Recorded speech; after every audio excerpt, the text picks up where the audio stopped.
For years, owning a rental property in Vancouver was considered a rock-solid investment.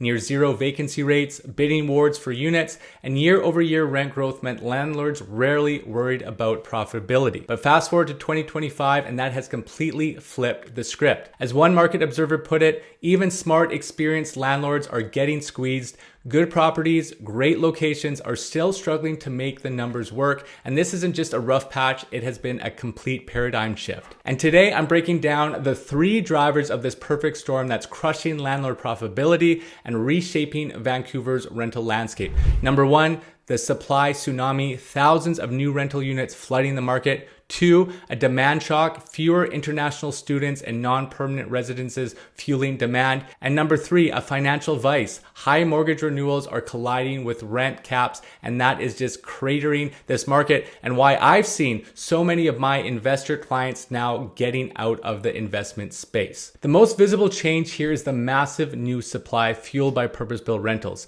In 2025 alone, nearly 5,500 new purpose-built rental homes across 35 projects are hitting the market, and these are older numbers from the beginning of the year. The actual amount of units are much higher than that, and these were all financed back in the low interest rate years, and they're all coming online right as demand softens. And these aren't just any units, they're modern, amenity rich buildings, and they are pulling tenants away from older investor owned condos. And that is why Vancouver's purpose-built rental vacancy, those numbers hit 1.6% at the start of the year, and that's the highest in nearly 20 years outside of the pandemic.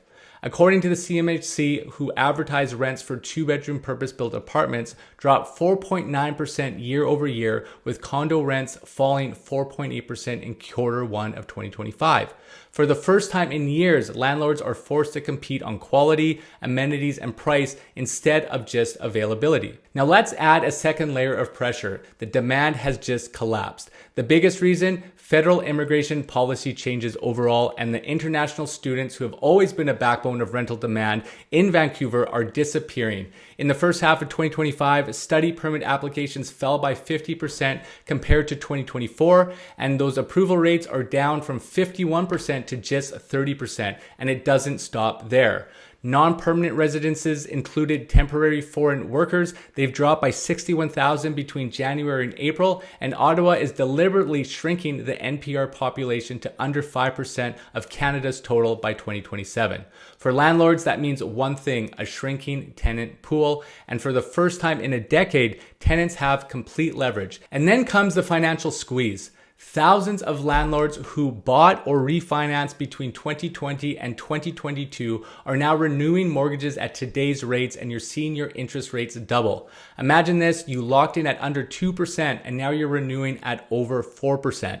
On $650,000 mortgage, that's over $1,200 more per month out of pocket, not to mention your property taxes that have gone up, not to mention potential special levies, strata fees, and all those items as well. And under normal conditions, landlords would just raise rents to be able to cover the difference. But the problem here in BC has complete rent control.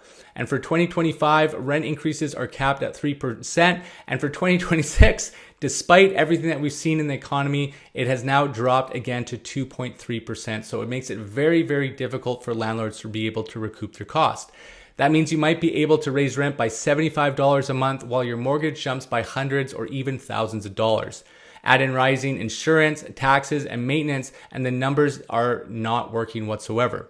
For many landlords, their original business model has now effectively expired. When you put that all together, more supply, less demand, rising costs, and the balance of power has completely shifted. Tenants are now firmly in control, and they're comparing buildings side by side. They're demanding better finishes, more amenities, and sharper pricing, and you can't blame them. For landlords, even a single month of vacancy can now wipe out an entire year's profit margin, and those who adjust quickly by lowering expectations or upgrading their units, perhaps restructuring financing, might survive, but those who don't, they'll sit empty and are likely forced to sell. So the message is clear here: landlords are no longer in the driver's seat and tenants are, and you need to be very, very careful if you are thinking of getting into that investment space. The Vancouver rental market in 2025 is a case study in how quickly things can change. a flood of new supply, a government-driven collapse in demand, and a financial vice squeezing landlords with every single renewal. And this is the result: falling rents, rising vacancies, and a market that has swung decisively in favor of tenants.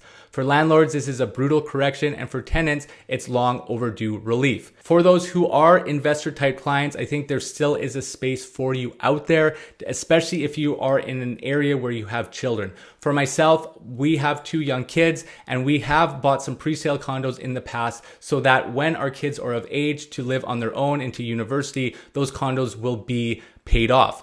One of them barely flows anything, maybe $100, $200 it cash flows, and the other one we are losing around $1,000, $1,500 a month. So some people have that advice where if it doesn't cash flow, it doesn't make sense. For me, when I run the numbers of what a potential entry-level home could cost in 20 years, it makes way more sense for me to even be out of pocket about $1,000, $1,500 a month over the next 20 years, and that will cost me less than having to get into my pension and my savings to help my kids. So I think if you have children, there is a strategy where you don't necessarily have to cash flow if you can make sure that the numbers still work in your budgets. But if you have a question about investing in this space, or if you're a landlord not knowing what to do or how to pivot, you may have to sell, make sure you book a discovery call with me. It's in the link in the description. It's in the link in the description below, and you can also scan that QR code. It is a tricky situation. As I mentioned, a lot of landlords are getting out. If you are needing to get out, please reach out to me. I specialize in this type of thing and would love to be able to make the transition easy for you. Until the next one, I'll see you later.